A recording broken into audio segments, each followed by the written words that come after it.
Check one.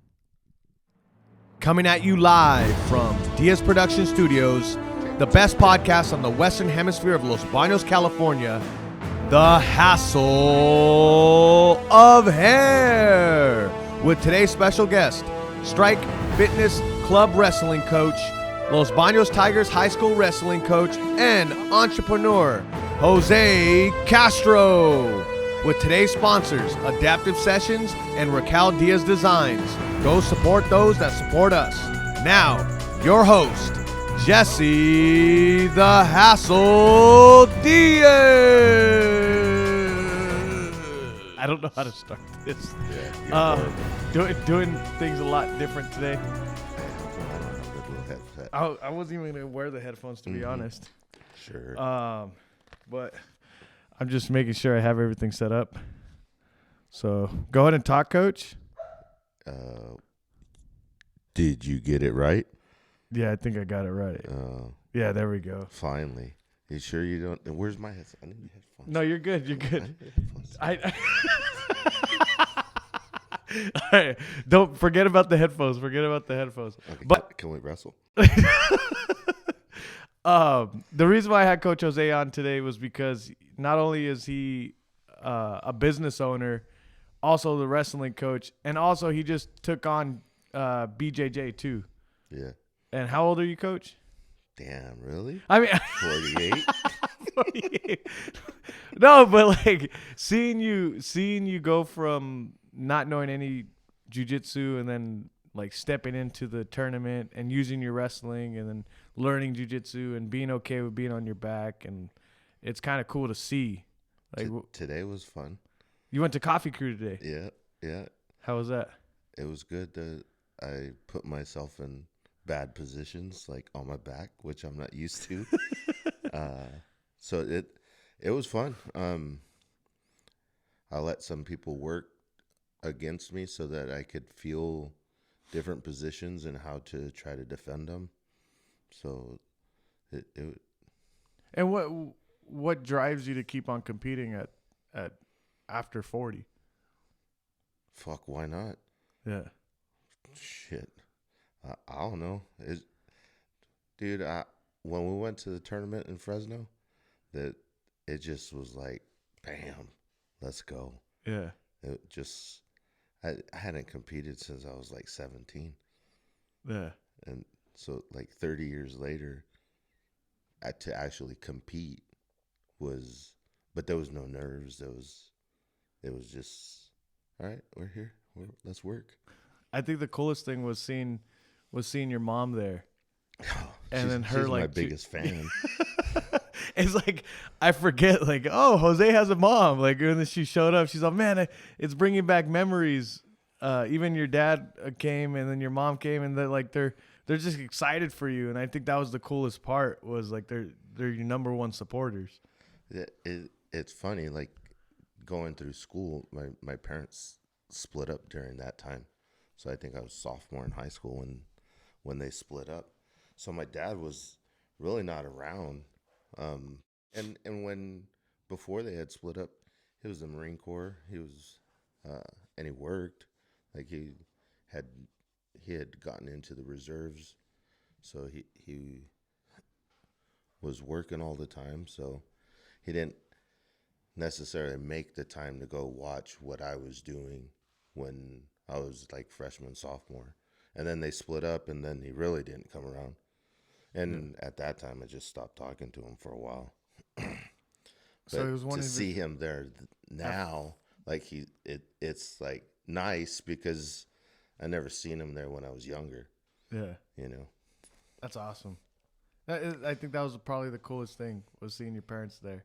My mom, shoot, that. I remember in high school, like she wouldn't miss. Like she was everywhere. Her, and then at the time, I was really good friends with another wrestler and his mom. So his mom and my mom would pair up. One would drive one week, one would drive the other week. They would always be at the tournaments. Yeah. And I mean, you see it. There's not a lot of parents that go to at the high school anyways, there's not a lot of parents that go to watch. Yeah. You know. I think that as a kid, I mean, my parents were always there, and then I thought it was normal to go to everything, and then I see Eva's like the cross country. Me and my wife are always, my daughter, we're always going to her cross country meets, and I don't want to miss one, even though cross country is not the funnest sport. But then there's parents that don't even show up for one. It's like I just don't understand how they. Yeah, like when my kids came through all the sports, so my kids first started in karate Yeah. at one of the studios here in town, and as as they got a little bit older, my oldest, he was like, "Hey, I want to play football." So we signed him up for football, and then the karate instructor, he was like, they need to make a choice, and I was helping him teach at the time. Yeah. So my kids were helping teach the little kids, and I was helping teach everybody up into like my age group, right? And then he was like, they got to make a choice. Either they're going to play football or they're going to do karate. And my kids wanted to play football, so they moved on to football, and I still stayed teaching. And I was like, what am I doing? I need to be with my kids. So the whole point of teaching karate was to be with my kids. Yeah. So I left karate. I started just hanging out at the practices. Like I would go to the practices. I'd get off of work, drive home, commute, Yeah. commute over the hill, come back, be back in time for practice, watch practice. And then I started getting in with the coaches there. And I was the weighmaster, weighed in the kids, because in Pop Warner they have to have like A certain weight. be a certain weight, yeah. Yeah. So I was doing that, and then slowly they just like pulled me into coaching football, and it was more time closer to my kids, getting to see my kids do what they do, Yeah. And it's funny because I was thinking about it today. Jiu-jitsu is not the only thing you competed at in your later years. You also did weightlifting too, right? Yeah, powerlifting. Yeah. Yeah, I got into that like 4 years ago. Well, 5 years, 2017. Yeah. Like towards the end of 2017. And I didn't jump in as fast as I did with jiu-jitsu. Yeah. Because the jiu-jitsu, I had the grappling with the wrestling background, but the powerlifting I probably did like 2 years before we did the first competition. Like trained consistently every day, powerlifting. And then we went and competed. But, I think there was more competitors at the jiu-jitsu tournament than I've seen at the powerlifting competitions for the age group. Yeah. You know. And you competing like that, did you do it for your kids or did you do it for yourself? Like, was it that you're an athlete? Like, you don't stop competing. And I'm trying to figure out, like, am I ever going to stop competing? I think it's just built in us. Yeah. Yeah. Everything's a competition. Everything turns into a competition for me. I try not to, but I yes and no. Like I don't see everything as a competition because I still need to learn. Yeah. Right. But once I learn whatever, then I'm trying to put that into what I'm doing. Like today, the stuff we've been working on at Strike, going to Coffee Crew, I try to use that into what's happening, and then like put myself in the bad positions was just on a whim today. I was like, hey, I'm gonna just let this guy work, and I'm gonna work out of it. But yeah, I guess it's just the competitor. Yeah. Like, why else would you let someone get in a good position and then be like, no, you're not gonna get that today? Yeah. It's awesome. And I mean, the number one reason why I love the story of your journey through life is you opening up your own business. And you told me up before how that got started, and it's insane to me. So you have your own pool business, Right, pool service. yeah, full service, and Jose was a sponsor of the podcast before, and but it goes to your competitive nature. But you had no idea on how to run a business when you first started. You had no idea how to run a business, No clue. how to set up pools or So I was in the pool business before. yeah. So I started in the pool business like in 2000, like around 2000. And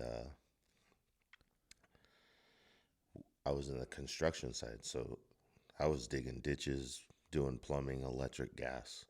Like that's what we did. That was where the company I worked for, that was all we did. And that's another journey, because that's the competitor, right? Like, so I started doing that. It had to have been like in September of 2000 or something like that, and I knew nothing. I knew how to read blueprints because I landscaped before that, so I knew how to read the blueprints. So every job had a set of blueprints. Why would you need a blueprint for maintenance for a pool? No, for the construction side when Okay. I first started. Yeah. So this is going back to me not knowing anything about pools Yeah. in 2000. But I knew how to read blueprints from landscaping before that. And every job had blueprints, but like I knew how to read them, but I didn't know what everything was. So I would ask questions, and like my supervisor would be like, "Why the hell you ask so many fucking questions?" And I just told him, "Look, man, if you could teach me how to help you, Yeah. then I'm gonna work my ass off, because I don't know any other way. Uh, you teaching me how to help you makes you better, makes more money in your pocket." Because he was the supervisors were like by the job. They weren't getting paid by the hour. We got paid by the hour. Plus, we got a percentage of what they made. So, say a pool paid $900, we got 180 out of that, depending on how much the foreman wanted to give the helper. It could have been up to like 20%. So if you think about $900 on a pool take 2 days to plumb. $900, times 10, you can make decent money, right? Yeah. And then obviously those guys kick the helper down because he's busting his ass. And were you thinking about this when you were working for them? Like, okay, I was there's a lot of money in this. Fuck, I had no idea. Yeah. No idea.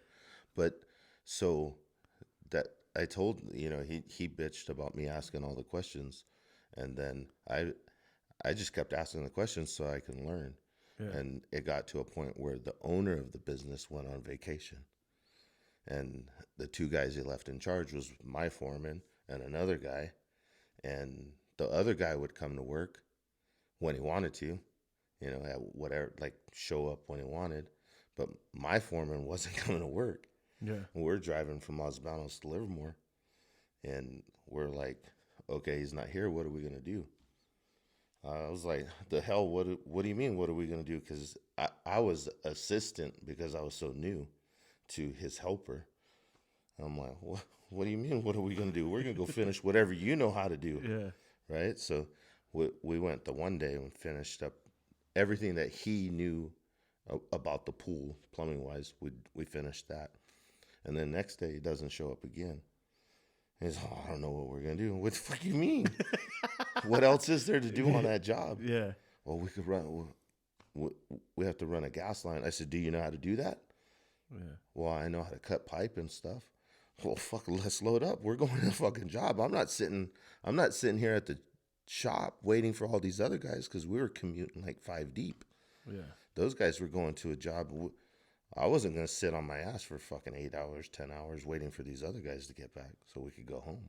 Fuck that. Let's go do what we can. Yeah. And we ran that gas line, and then this guy shows up at lunchtime. He's like, let's go have lunch. The fuck you mean? Let's go have lunch, motherfucker. You need to finish your shit. Yeah. So this is giving you experience on like doing it by yourself. The other guy, I still had no idea. Yeah. Right? Yeah. Like, so I was there. So they go off on vacation, the owner, and then this shit happens. And I was just like, fuck, there's no way I'm going to work for this company if this is the way it's going to be. Yeah. Right? So owner gets back home like on a Saturday. I drove up there on a Sunday. I knocked on his door and I'm like, listen, I'm sorry I can't work for you, not in the conditions that you left us in. Mm-hmm. And he's like, what do you mean? And I told him, like, hey, this is what's going on. Like, not trying to rat anybody out, but I was trying to protect myself. Like, he's expecting X amount of work to be done. And these guys are just dragging their feet. And I'm like, I can't work like that. I don't know how to work like that. Yeah. So, like, fuck that. So that was September that I started. In December, he sent me out all by myself to go set equipment, put a pump filter, just run all the plumbing at the equipment pad. And I was like, you're really sending me out by myself? I don't know what the fuck I'm doing. He's like, you'll figure it out. Yeah. You'll figure it out. So I went by myself. I fucking did it. I made one mistake. He said, you put one valve in backwards. I said, all right. He's all, so now on Monday, that was a Friday. And Monday he told me that. And he's all, I'm going to give you this guy, and that's going to be your helper. And you're going to be the foreman of this truck. Did you get a raise? I started making per job money. Okay. So I didn't know how not to hustle. Yeah. So we would leave hella early, and I'd be the last one to get back to the yard. And all those other guys would be fucking pissed off. Like, so those guys pretty much worked 8-hour days. Everybody else. Yeah. And everybody else was, like, we rolled 5 deep. At the time, my cousin worked there. And then, like, 4 other guys from Los Banos. And my cousin had a helper, and then those other 2 guys were helpers for the other 2 crews. And then when I took a crew, I had one of the Los Banos guys. So those guys would finish. My cousin would stay out a little bit later than the other 2 crews, but the other 2 crews would finish at 3:30. They're showing up back at the yard. Like, fuck that. We're working by the job? Yeah. Shit. I'd work till dark. And was it like 10 times more than money, 5 times more than money, like than hourly?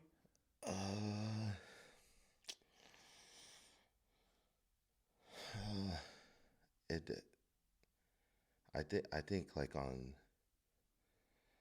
the best. Try to pull it towards you a little bit, or scoot in. Yeah, there you go. The best like month I ever had, and this was many hours fucking staying, was probably like $9,000 in the month. But now I still had to pay the guy, the helper, and Uncle Sam raped me. Yeah. Like, when it was all said and done, like, I probably got half of that because Uncle Sam and giving the helper a percentage of the jump. Minimum wage or no? Oh shit! I never figured it out like that. After that though, like, I was like, it's not worth it. So when I first started, my kids were real little. My oldest was 5. My youngest was like 1.5 years old. Probably 2 years old at the most. And then they didn't start playing football till 8. So for 3 years, I just grinded. And as I was grinding, I was working my way up. Yeah. Like, I became the lead guy, and then I became the guy that ran. The owners didn't even, the owner, so it was ran by him and his wife. His wife had a secretary in the office that covered her, and then I covered the boss. He didn't even have to show up to work. I did everything. Yeah. And when did you figure out, like, okay, I think I remember you telling me, when did you figure out, okay, I'm gonna do it by myself? Like, what was the click? The fucking crash, 2008. Oh yeah. The economy happened. Yeah. The economy crash happened. So in the Bay, the economy didn't really feel that effect. Didn't feel like what we were feeling down here. Yeah. That it still stayed afloat for another 3 years. You know, it wasn't until 2012 when I got the call like, "Hey, I'm gonna lay you off," and I'm like, "What the fuck you talking about? You're gonna lay me off?" Like we built this together. Like I would go in on Saturdays and help him like build his ranch. Yeah. Like, you know, we had a big barn that was just when he first bought the property, it was just the like 6 or 8 legs of the barn and the roof. You know, we enclosed it all. We built like a man cave upstairs. So it's a And perfect like, example of like working for somebody. right. Like you're like not only helping him with his business, but helping him with his land. Yeah, yeah. Like for real. Yeah. Like, it was I was just in doing whatever it took to make the money to live, Yeah. you know. And then we bought the house and You and your family bought the house. yeah. Yeah. Yeah. And Bought a house. yes. Yeah. And we got the keys for the house. Oh shit, I worked for him till 08 Yeah. when And that's when the when economy he crashed. yes. So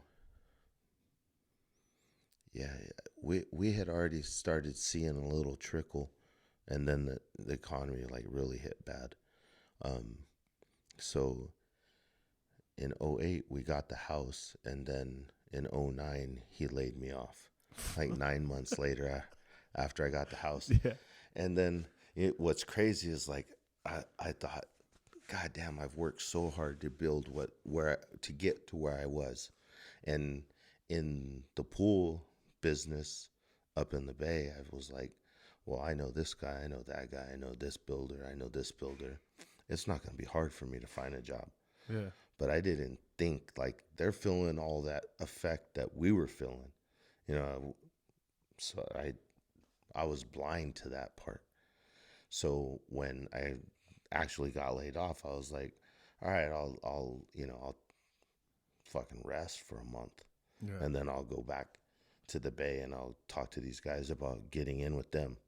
When the when the economy crashed, was there as much help as there was when the pandemic hit? Like, did you get? Hell no. You're talking like the stimulus shit? Yes. Was there anything? Because I turned 18. No. That wasn't a goddamn dime. Yeah. I mean, okay, they extended the unemployment. Yeah. Like, if you got unemployment, they extended it. You got to fucking have it for another 3 or 4 months, Yeah. maybe 6 months. I don't think they even gave know. us like a whole year of extension. Yeah, no. Yeah. So that happened, and that was, 09, September 09. Man, you don't like it, people don't. It's stuff like that, like the housing crashes. You don't realize, like, okay, then there's no more pools, so like pool businesses kind of lose money because all these Right. people are losing their houses. There's no one in. Because I remember Los Baños when the economy crashed. There's so many empty houses. Oh God, yeah. When we were looking for the house, some of the houses that we went to look at, Yeah. excuse me, my real estate agent at the time, he was like, I'm gonna take you to look at this one. It's gonna need some work. Man, we walked in and it was like, need some work? What the fuck? This is a full remodel. Yeah. Like, the people, I took all the rugs, Yeah. busted the frames of the doors, took whatever was on the stairs, if it was carpet or whatever, it was just bare wood, the stairs. They had left the freaking bathtub water on upstairs and flooded the whole upstairs, which went through the floor. And What the? yeah, he's like, this one's gonna need some work. Like, no, I was like, okay, how much do they want for this one? Yeah. And I don't remember what he told me. Like I said, 80,000. no, oh no. Yeah. This was still before the rock bottom. Yeah. So we're probably still in the 200s, Yeah. right? And I was like, how much? Okay, so you're telling me that we could get this because it's a fixer-upper per se. How much is the bank willing to give me to fix it up? Oh, they'll give you whatever you want to fix it up. Yeah. How am I supposed to know how much that is? You know? So I was like, fuck that. We ended up finding the house that we ended up buying, and it was like, all right. But, dude, the house that we ended up buying at the time, like, it was a one-owner place, and whoever owned it at the time commuted, and I don't think they ever hung a picture up on the wall. Yeah. Like, it was, like, brand new inside. Yeah. I was, Because they were never at home. yeah. Like, how many people did you know that lost their houses during that time? Me personally knowing, not that many. I remember a lot of my aunts, my family's friends, everybody was losing their houses left and right. Because especially on the block I grew up on, everybody refinanced. Yeah, that was the killer. Yeah, everybody refinanced. And you just hear like, oh, this person lost their house. This person lost their house. This person lost. And at the time, the banks were just like, oh, hell yeah, we'll give you the money. Yeah. How much you want, fool? But then I start thinking about it, like now that I'm older, and if maybe it's because it already happened, but how do you, like in my head, I'm like, how do you fall for that? Like you see how much you make.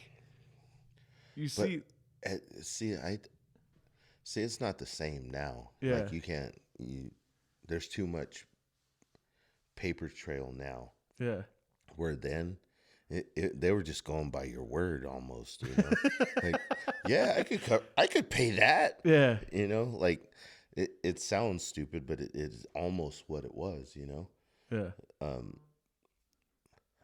Fuck, I know I knew some people, and like you said, they refinanced thinking that it was going to be better. But fuck, I remember these people that we knew, or that I knew, and their mortgage was like $3,500 back then.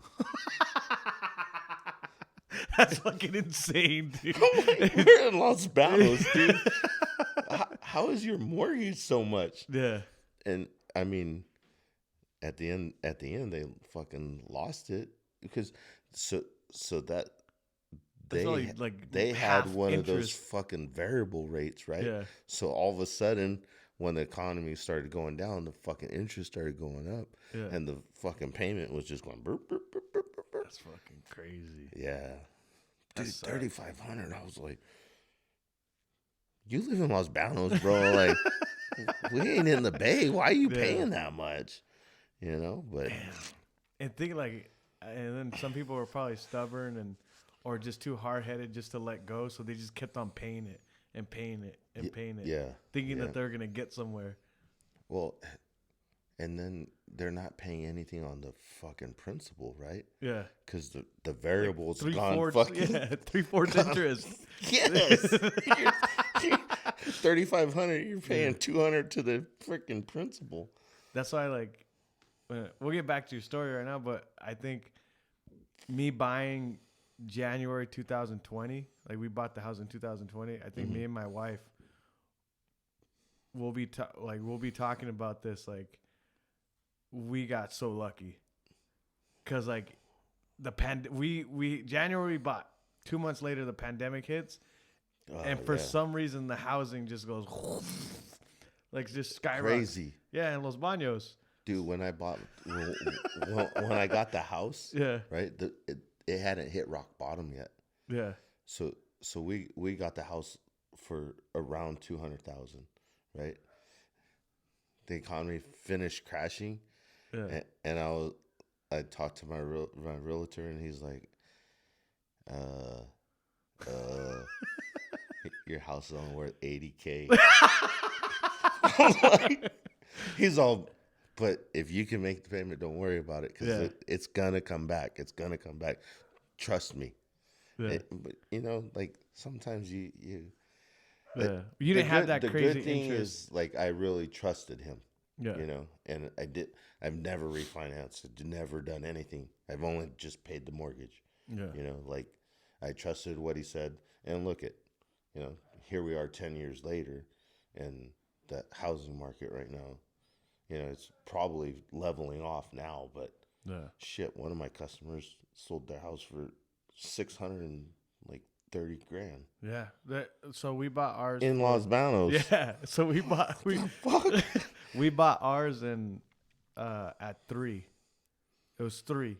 And then the house across the street, ours is probably the most expensive on the block. And the house across the street, 3 bedroom, 1 story, 5 something. Right now? Right now. It just sold for 5 something.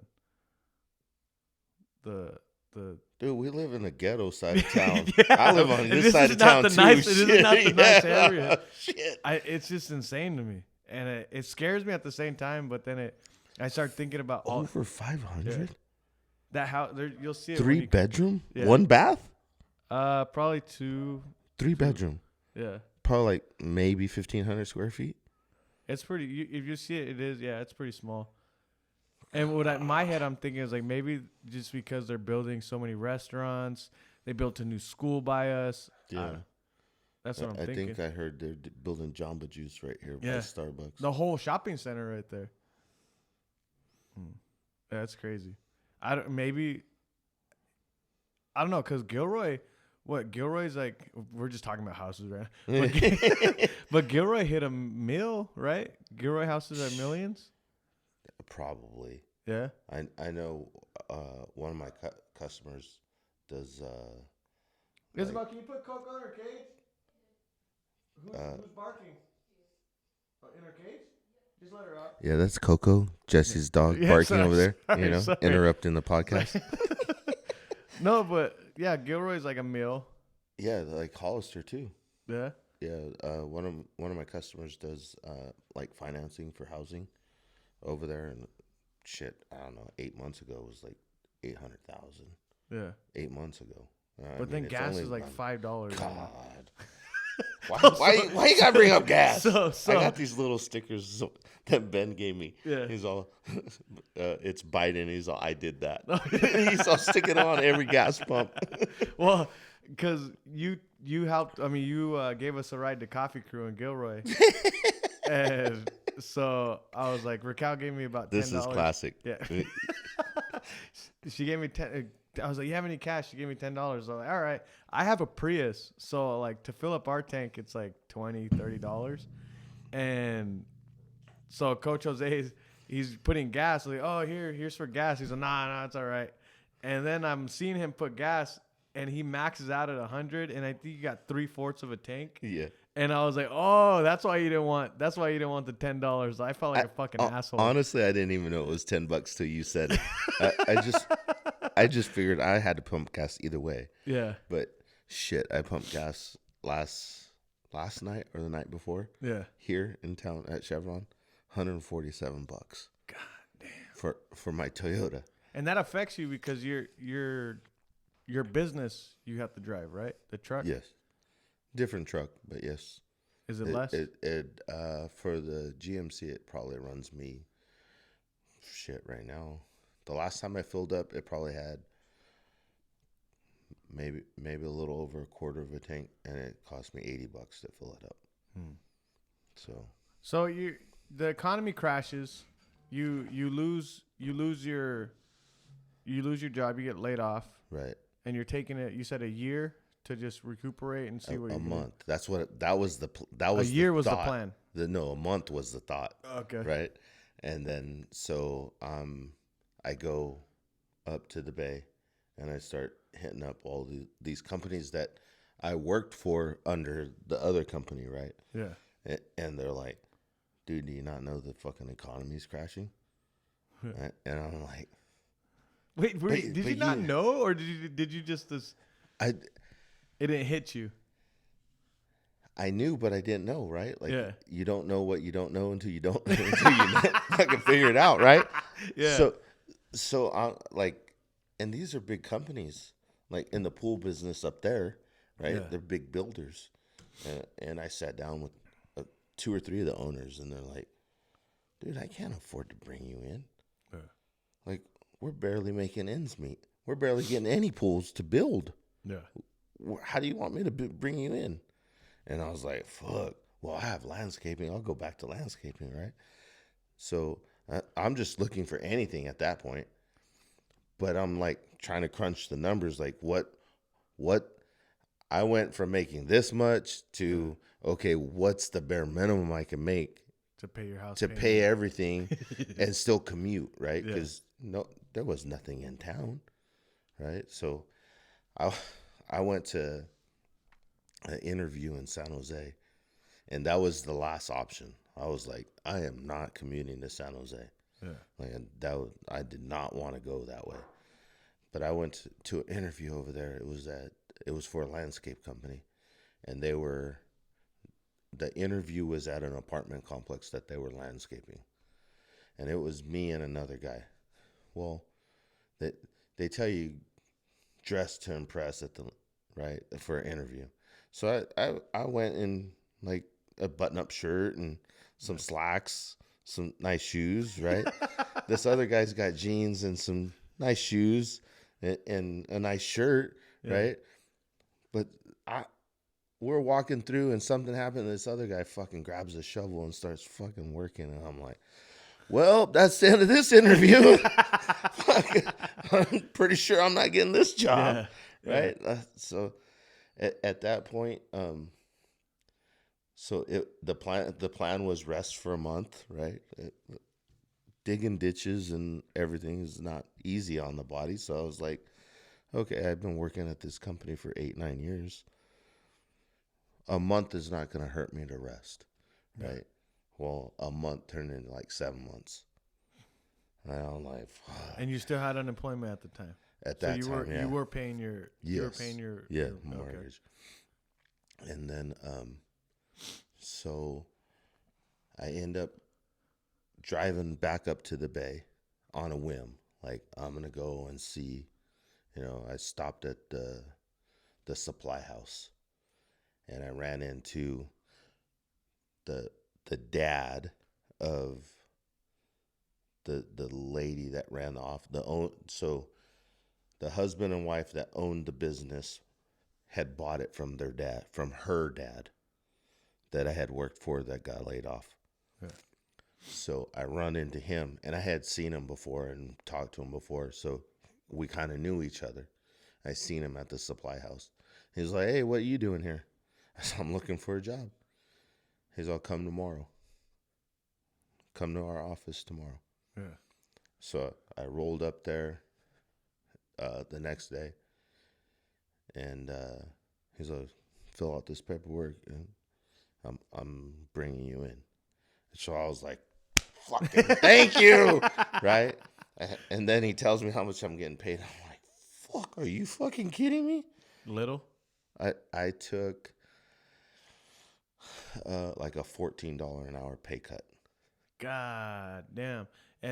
But then your unemployment's about to end too, right? Yeah. It's getting closer. So and it's closer. like, fuck, I'm fucked either way. Yeah. Right. But the good thing there was, like, he brought me in to help him run the show and go out in the field and work. Yeah. So I got there, that we had like 3 crews there. Got there, started doing what I did. Like, I was getting sent out by myself to do stuff. So I would go do that. And then the company that I was working for bought another company in San Jose. So he was like the office guy that scheduled everything or helped schedule everything, like told the scheduler, okay, we have these jobs ending, give these guys more work. And but when we bought the other company, he ended up going to that company and setting all that up the way he was doing it where we were. So when he left, he put me in his spot. Yeah. So I was running the show for, I don't know, a year or so. With a raise or no raise? Yeah, I got a raise, but it wasn't very much. Yeah. Well, here's $1 raise. Yeah. I had worked, so when I started there probably 2010, and I left in 2012. Yeah. I had gotten $5 between that time and those 2 years, or a year and a half, whatever it was. I had worked up to $5 more. Yeah. So, but I had also worked in them paying for my gas. That's big. So, yeah. Yeah. And you think when the economy crashed back then, the gas was still expensive. It was still about $3-4 a gallon. It almost got to 4. Yeah. I remember it getting to 4, almost to 4, because I Shit, remember gas almost got to 5 back then. Yeah. So they were weird. paying. Yeah. So I was filling up my truck like twice a week. Twice a week, 1 week, and 3 times a week the next week. Yeah. So it was roughly 10 fill-ups a month. So that was good. But then they brought somebody else in, and it was just a shit show. When he left and I was running it, everything was good. And then like the HR person had a brother-in-law that needed work, right? So they brought him in, and then we ran plumbing, electric, gas. We set equipment. We did, remodels. But this guy was coming from the electrical field, right? Like he just did electrical. So I'm like, he have no idea about plumbing. He have no idea about gas lines, right? Him and I worked on a job up in San Francisco. He's like, we're in a basement, right? Running fucking a gas line. And he's like, what the fuck are you doing? Like, no, we got to get it done. Yeah. And so like shit like that. And then all of a sudden he's fucking taking my position. Yeah. Right. So I don't know what happened. I think it's just politics, right? Because I was running it, and then you have someone replace you that has no idea what the fuck they're doing in the industry, right? Yeah. So this guy ends up taking over, and he sends me to a job. I go to this job. He tells me, when you're done with this job, call me, so I could call the next customer. All right, no big deal, whatever. Go do the job, call him. He's like, why are you calling me? Why aren't you calling the customer? I'm like, listen, bud, you told me to call you. Yeah. I'm doing what you asked me to do. No. You need to be calling the customer. All right, I'm going to call a customer. Get back, and he's just in my face waiting for me and giving me a bunch of shit. I'm like, whatever. Like, no, it doesn't fucking work this way, dude. Like, you told me to do something. I did what you said. You changing the story now. You're changing it to fit your fucking motive. Yeah. Right? Like, I did what you asked me to. Oh, I don't know. I'm like, I don't know if it's going to work like this. We just left it at that day. Then he fucking sends me to Napa. Right? So I leave the house, go to Napa, do a job. It takes me an hour. Right? Call into the office. Hey, I'm done with this job. He didn't give me anything else. What's the next job? Oh, you're going to have to call him. All right, I call him. Yeah, you're done with that one? Yeah. Yeah, there's nothing else for you for the rest of the week. I was like, fuck this. It ain't going to work like this. Do you think he did that because he was trying to get rid of you, or was there just no work? No, there was work. Yeah. There was work. He kept the other 3 crews going after I left. Yeah. Right. And so I walked up. When I got back that day, I walked into HR. And I was like, listen, it's not working out like this. Just lay me off. put me on unemployment, and I'll figure it out. Right? And the lady was I like, can't imagine just walking into HR, just like, all right, lay me off, put me on the yeah, exactly how it happened, dude. Because hey, it was either I do that or him and I were gonna get into fisticuffs out in the fucking parking lot. Yeah. And I was not wanting to do that. Yeah. Right. But this motherfucker pushed the right buttons. I walked in there, and she was just like, "All right, yeah, we can lay you off, no problem." Yeah. That's hilarious. So I fucking got laid off, right? And I don't remember what month this was, and I was like, "Fuck this." In this whole process, I was talking to all these service guys, right? We had a showroom, and they had a service guy come in and to take care of the showroom, which had like 4 pools and a hot tub in it, and then we had like a waterfall feature, whatever, outside. So he took care of all that. Well, I was in his ear, like, how hard is that shit? How hard is it to do that? Yeah. It's not that hard. And then like that job that I went and did in Napa, I had been to that job before. And the service guy, dude, this is how bad it was. Like this service guy, I'm looking at him and I'm like, okay, this job can't be that fucking hard. He walks into the backyard, sits down on his ass, right? Like dips his thing into the water. He's testing the water. I'm like, dude. While you're digging ditches and that was that pool. We had to do some remodeling of the equipment, so it wasn't like any digging at that point. Everything was pretty much done. We just had to fix some shit in the equipment room, and this guy's sitting on his ass, and I walk up to him, and I'm like, dude, how hard is your job? And he's looking at me like from sitting like Indian style testing the water. He's like, it's really not that hard. You guys have the harder job. So after that, like I had been looking into it, and the guy I coached with at the time, he had planted it in my ear. He's like, why don't you just do this? So you were coaching wrestling at the time? Yeah. Okay. Yeah. I had already started. I started in 2008. Okay. Coaching wrestling. With all that time you had off. It was more because my kid was in high school now, right? Not because of the time off. But he's like, he had planted the seed, like, you should do service. And he had a pool.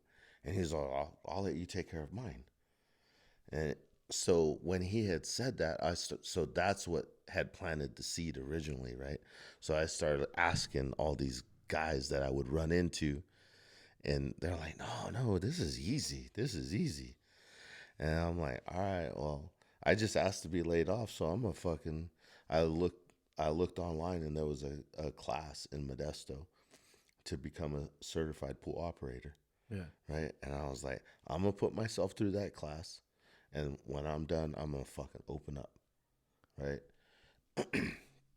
So I go to do this class, and all these guys talking about, it's easy.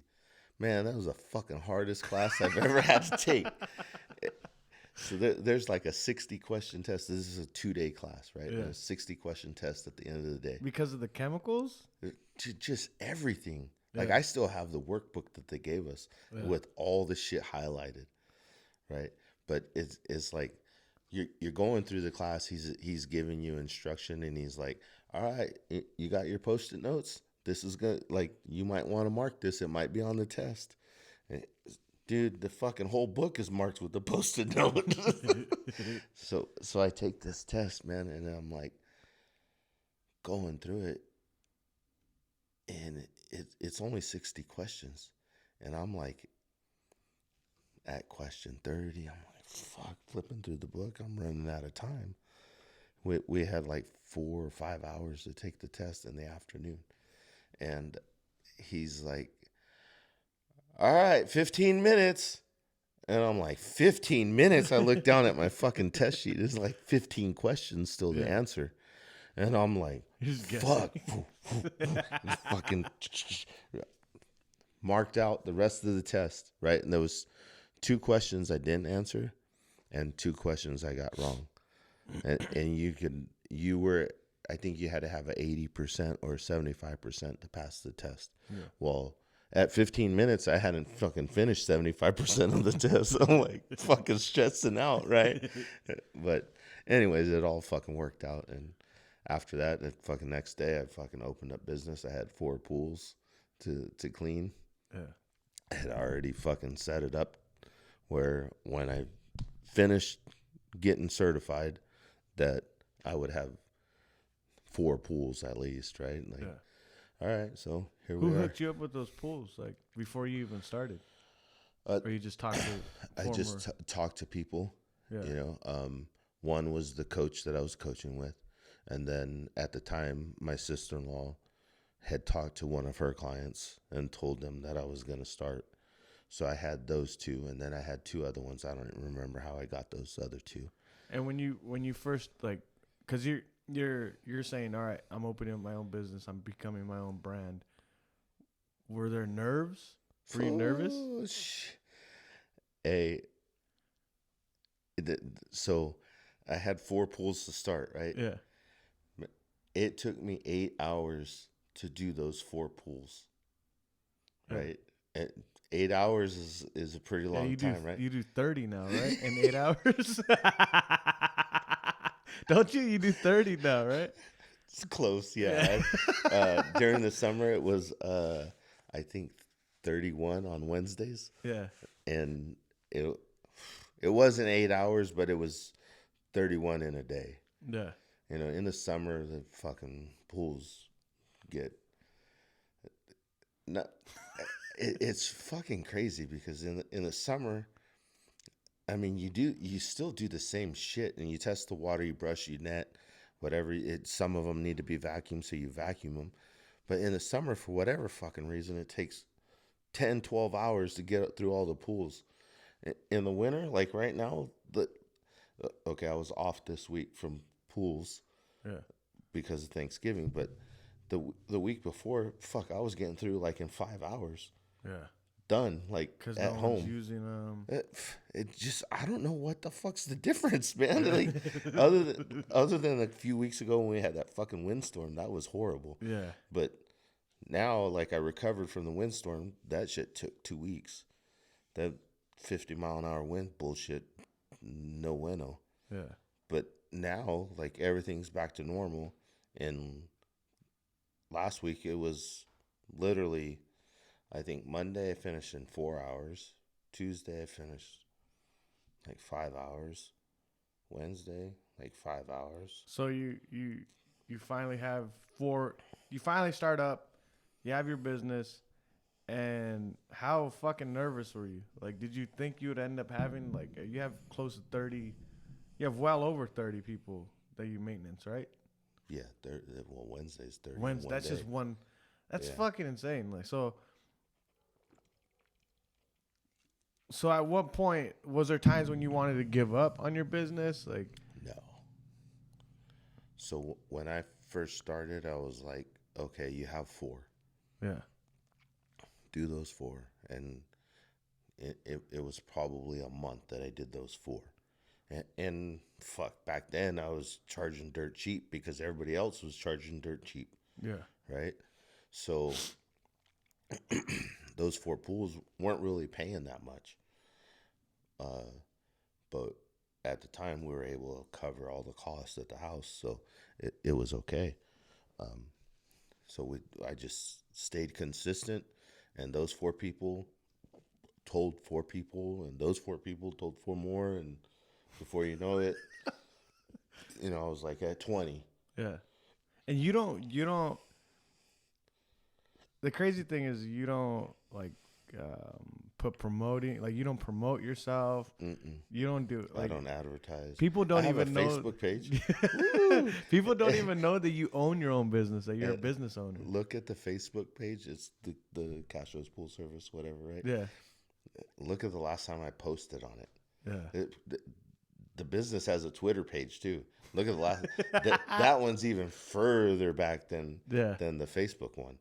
Like, I still get messages through Facebook for the business, and the good thing is like I put that out there at like the social media part. I even think there's an Instagram page for the business. So when people and I don't look even you remember up, the last time I fucking even logged on to that. yeah, But the Facebook one I did initially right out the get. And so customers that are on Facebook that see posts that come through like, hey, I'm looking for a pool guy, I'll get referrals through that. But I still don't post, and I have good reviews on there. Although you can't make everybody happy. I have a customer right now that's just pissed off at me. It's like, I said I would go back and fix the pool, but they're like, no, I'll let you know when. Well, fuck, it's only getting worse. Yeah. I haven't heard anything, but they were pissed off and sent me some mad text messages. Dude, I hate doing business through text messages though. Yeah. Like in a text message, depending on how your day's going, you could read it different. misread that shit, right? And that's happened, and I'm like, just fucking call me. Just call me. Like if something's wrong, just call me. If something's wrong in like with the pool, you could text me and say, hey, it doesn't look like something doesn't look right. I'm good with that. But when you start sending me a message about how the pool's horrible or whatever, like, come on. Yeah. And if I call you because I don't want to deal with it through text message, and you don't answer your phone, like, come on. Like, let's talk about it. I don't know how you like.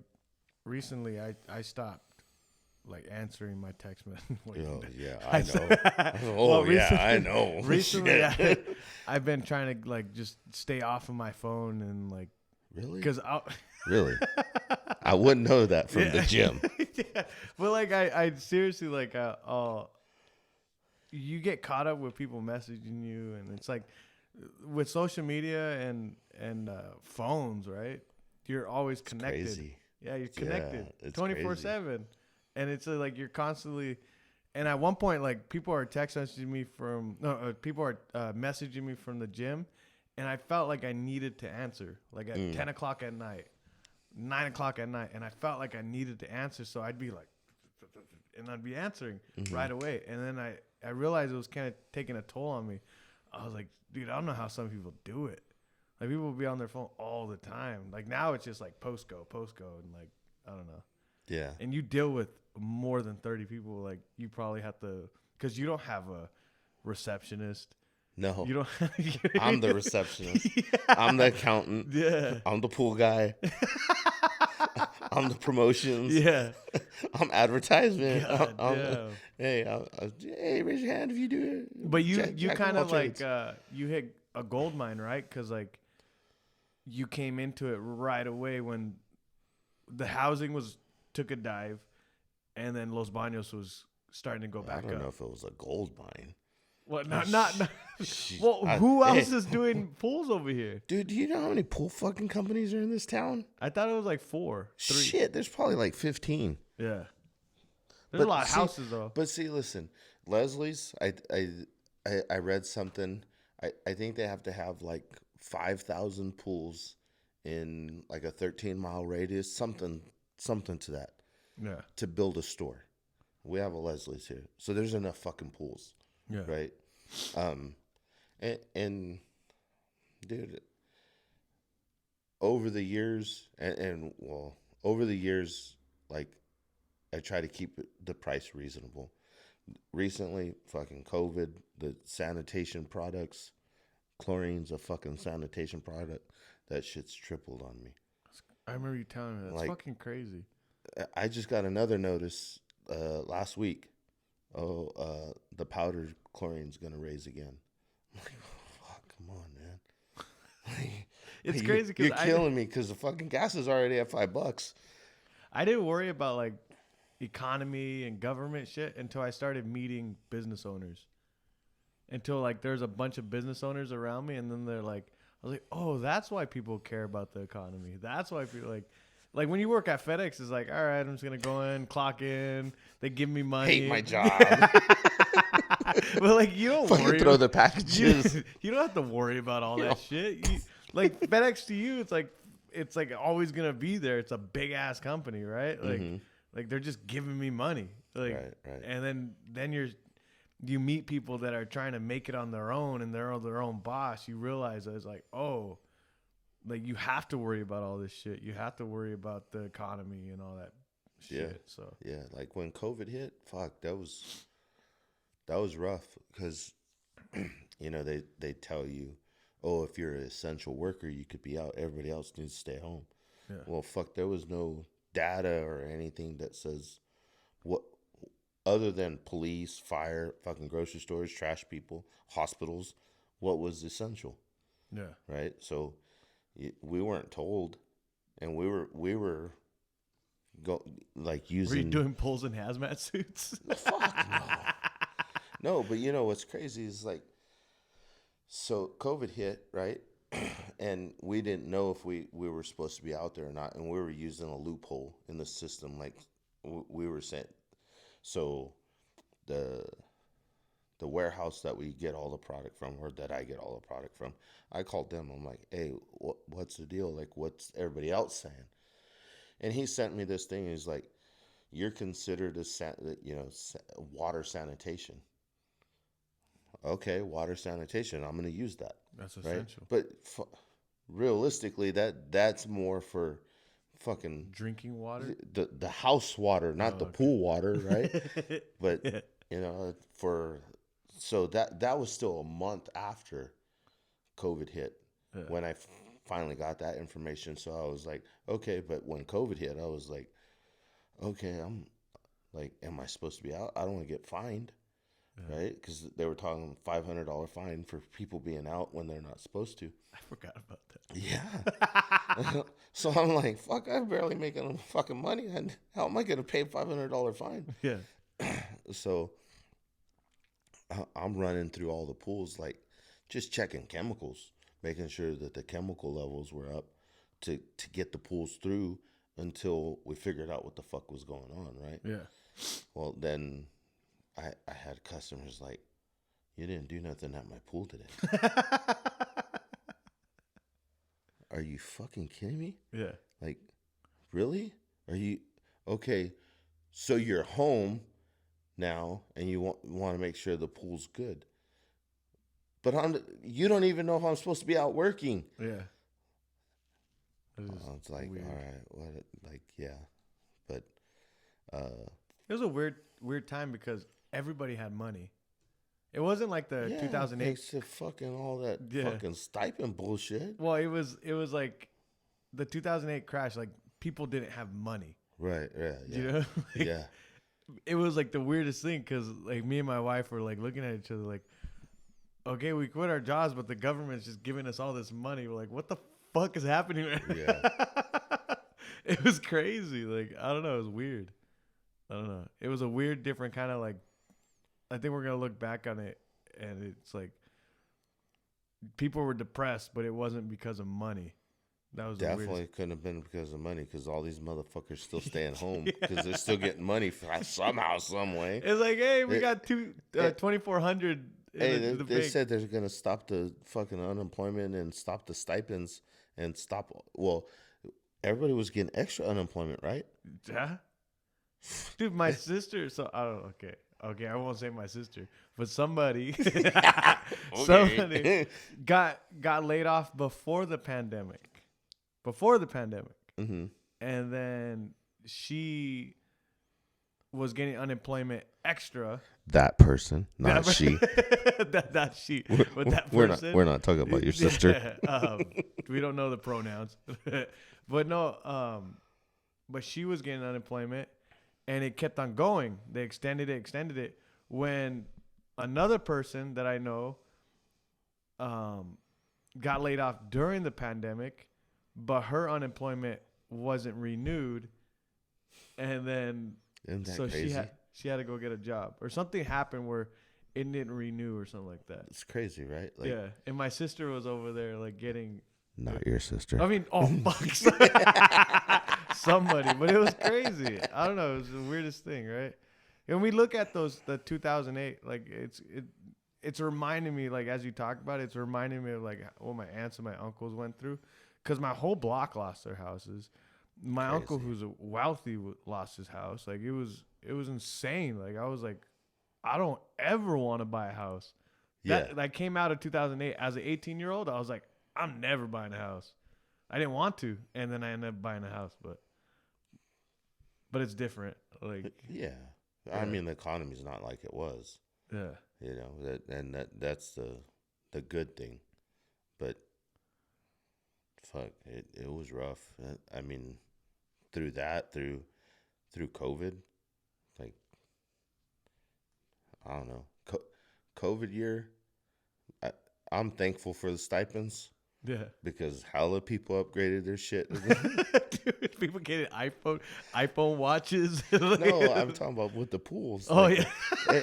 because you think, okay, like a lot of these people are commuting, right? Yeah. And you're taking care of the pool, and so they're not home. So like you could tell them that, okay, this is going to need to be replaced, or you know, this is wearing out. You need to get a new one, whatever. And it's just in one ear and out the other. Well, they're commuting, you know, that they don't got time for that. Yeah. And then all of a sudden, fucking everything shuts down. Santa Clara County is like, fucking no one's coming to work over here. And all these people are like, well, we're staying home. Yeah. And all of a sudden, it's like, oh, the pool guy said we needed to fix this. Look, it's really not working. Oh, we should fix it now. Oh, fucking, they're giving us extra money. Fuck, hey, pool guy. So like, what started out as a regular year, and then COVID hit, and then, you know, stipends started hitting in April, May. All of a sudden, like, people had money to fucking spend. Yeah. So COVID for me was a decent year, you know, a better than average year. Yeah. Like, people had extra money, so thanks for the stipends. It's so crazy. I don't know. But yeah, We're starting to see the bounce back, not the bounce back, but the outcome of all those stipends with all this, with the gas going up, with prices Crazy. going up. Like, so like, yeah, when they first started doing it, I'm like, fuck, this money doesn't come from nowhere. no. Someone's gonna have to pay that shit back. And guess who's that someone is? All of us motherfuckers. Well, in my head, I was like, all right, don't give yourself more debt. Right. Like, I was like, keep with the debt that you have, and then, like, that debt's not going to be shit when everything's inflated. That's in my head. Like, Okay. That's, all right, I give you I don't know. It's just that, I don't know. It's just been a weird year. But, dude, that your story of, like,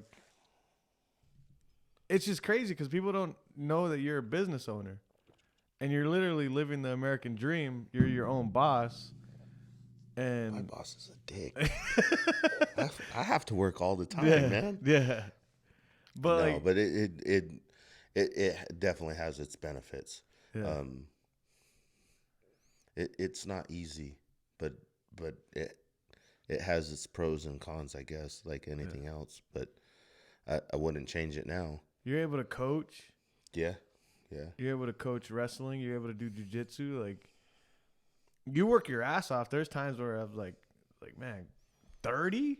Like, you hustle. Like, I can't imagine just drive. Like, you literally start your day. Motivate yourself, by the way. I don't understand. Like, the motivating yourself, getting up and saying, like, all right, I'm going to go to this house, and just don't stop. Like, at FedEx, there's literally a person, hurry the fuck up, Jesse. You know? Really? Yeah, well, not that. They would, hey, how you doing? Are you doing okay? You need to speed up. Like, let's go. They would track you. Right. And so, like, they would, then at the end of the day, the next day, they would show you your numbers and, like, oh, you're not going fast enough. It's like, fuck you. I'm sweating fucking bullets out here. But, like, you Come have on. nobody. Come right? on. Yeah. Like, you that competition of you telling yourself probably. In my head, I'm thinking like you're like, all right, I'm gonna see if I could do 35 today. That's never gonna happen. No, I will not challenge myself to that. Fuck that. When I realized it was 31, 32, whatever it was, I was like, what the fuck are you doing, dude? Yeah. Like, why do you need to do that? Yeah. Like, I talked to someone today at Coffee Crew when we were having coffee, and the conversation was about money and like, how much money do you need? Like, I need to pump the fucking brakes. I don't need that much money. like I do fine, but here this week I'm supposed to be off. I went and looked at 2 pools. Okay, I got 2 new customers. Calm the fuck down. You don't need to. Yeah. Like I do okay. I do well, right? I don't need to There's always wanting in our heads. There's always that wanting to want more, right? and it's learning how to turn that off. Yeah, I don't know. It's hard. Too hard. Because even my wife, like the Raquel Designs, she's starting to get more orders and more orders. When she first started, she was like, "It's just my sister buying," and then now it's like, "Oh, it's my aunt, my cousins," and then it from that it's like, "It's just my family." Now it's people from the gym. Now it's people from online, and she's like, in her head, she doesn't tell herself like, "Oh shit, people are actually buying my shit." Right. But to her, it's like it's still not enough. Do you know what I mean? Like she's still, even though she's in the fucking garage, she's like sweating bullets because she has to do all this shit. Like she's doing your cups. Yeah. So I got Coach Jose's cups. Like today she went to go deliver all her stuff to people in the Bay Area. Oh jeez. So she's out there and fuck delivering. She picked Sunday on a vacation on a holiday week. Oh dude. Dude, when we were coming back from Coffee Crew this morning, dude, it was. I was like, hell no. We were coming down, and I was telling Ralph, I'm like, fuck, dude, all this traffic right now. Yeah. And so apparently there was a bunch of accidents, right? Yeah. So we're coming down the hill. It's like it had to be before 11. Yeah. Right? We're coming down the hill, and I'm like, fuck, we haven't hit Santa Nella yet, and we're already like slowing down. You get to the Santa Nella turnoff, and it's like, fucking bumper to bumper. Yeah. And I get on my phone, and I'm looking. We're connected, right? I'm like, what the fuck is going on? And it's red all the way to the 5, right? So what Santa Nella to the 5 is what, maybe 2 or 3 miles, maybe. Yeah, it's not the exit to the. So all of a sudden, as we're going, it's still bumper to bumper as we pass Santa Nella exit. That's how you know traffic's bad when it's Santa Nella to the 5. Yeah, because usually that's open. Right. Yeah. So I'm looking at the traffic, and then Ralph's like, oh, well, we could turn up here, and then we'll go down the canal, and we'll do. I'm like, no, let's just stay on this road right here. Let's just stay here. I'm like that. And all of a sudden, you just start seeing the right lane and the slow lane, like everybody's in that lane. Yeah. And I'm like, why is everybody like, well, everybody's trying to get on the 5, right? Yeah. I'm like, okay, it looks like we're going to get, as soon as we get to the 5, we'll be all right. Dude, we got almost to the 5, and the fast lane just opened up. And as soon as we passed the 5, there was no traffic. Everybody's just getting on the 5, but there was accidents on the 5. Because I sent my kid, he went to drop something off at his work, and he used my truck. And all the traffic was getting rerouted, like from Santa Nella, from the 5 through, like in front of the tomato plant, the Ingamore and Liberty, right? They were coming from Gustine or from Santa Nella through the back roads. They were getting rerouted through the back roads to come through here, to come to Henry Miller, to come into Los Banos. So I'm like, they called and they're like, hey, there's a bunch of traffic. And I was like, oh yeah, there was a bunch of accidents. And then when my kid got home, he's like, look at my phone. Like the whole area of Santa Nella was red. It's literally like the worst. This is the worst week for this and Christmas. Christmas is not even as bad as Thanksgiving For some reason, Thanksgiving's the worst. There's times I would call off from work because I didn't want to commute. Dude, I remember it taking us 4 hours to get from Livermore to here. And on a good day, you're an hour and 10 minutes. That's why I stopped. Thanksgiving, I stopped going to families' places, like out of town. I always say I'm going to. If you're going on that day and coming back that day, you're fine. Yeah. But come back the next day, no. Well, that's Black Friday. Everybody's on the fucking road that day. Right? But, everybody's hustling for a fucking save a deal. But thank you, Jose, for doing this. Like, I'm not done yet, goddammit. I know. We're already at an hour 17. Really? Yeah. Fuck. I'm glad, like, I'm happy, like, I'm doing it in person again. It's Yeah, the that's hardest cool. thing. Yeah. It's hardest. I was nervous. I was like, fuck, what's he going to ask me? What are we going to be able to talk about? Yeah. Because, like, I even told Ralph today that on the way back, I'm like, I'm going to go on Jesse's podcast. And, like, I'm not that open. Yeah. Like, there's a lot of things that I don't talk about, Yeah. you know, and it's just me. But, like, we didn't get to those. I'm good. But I already know in my head, I was like, oh, like your stories with that, you probably thought I wanted to talk about wrestling and all that shit, the jiu-jitsu, but like your story of how you started your business is perfect for what I'm trying to show with this show. Like, yes, it's not some extravagant thing that you do. You literally just Right. hustle. Yeah.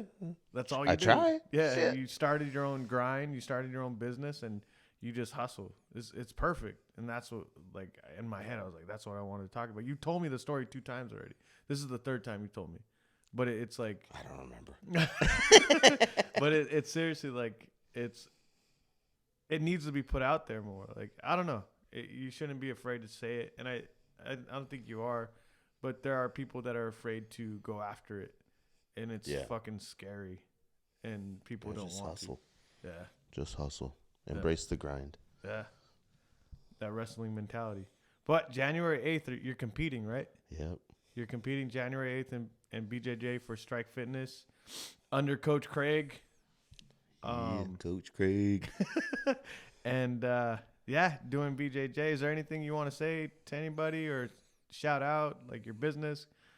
No, Castro's pool service? we're good. Yeah. I'm good.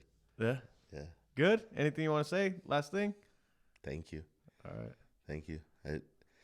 I was nervous, but I didn't realize it was already an hour. Yeah. Just talking. And you're getting way better. Like when I first met you, when you came into the gym, you're I like, was I don't quiet. want cameras. Oh, I was like, yeah, all right. Hey, I walked. I don't the want day cameras. The day I walked in to Strike, And I was I'm like, literally with my Coach, phone like this. Yes, yeah. But I told Coach Amber, I'm like, I've wanted to come before, but I see how much stuff you put on social media, and I'm not a camera guy. I don't want to be on the camera. I don't want stuff posted about me. Yeah. She's like, you should have came in earlier and just said that. We're fine. I won't fucking take any video of you. Get your ass in here. Yeah. But you're slowly opening up, and I think at times I get tired of this shit. Like I got tired of the cameras. It's just weird. I don't know, but Lies. thank you for doing this. Oh, we're good. Thank you for having me. You guys, Strike Fitness. This is the family that I had, the friends that I have. It all comes from Strike Fitness. Go check us out in Los Baños. Go follow the Instagram page. Wrestling And, Tuesday, Thursday nights. Yes, wrestling Tuesday, Thursday nights, and then 7:30, 8:30. Yes, Kids Club. Kids wrestling now. Friday 4:30 to 5:30, and Saturday 12 to 1:30. There you go. But thank you guys for listening. Thank you for staying with the podcast, and we're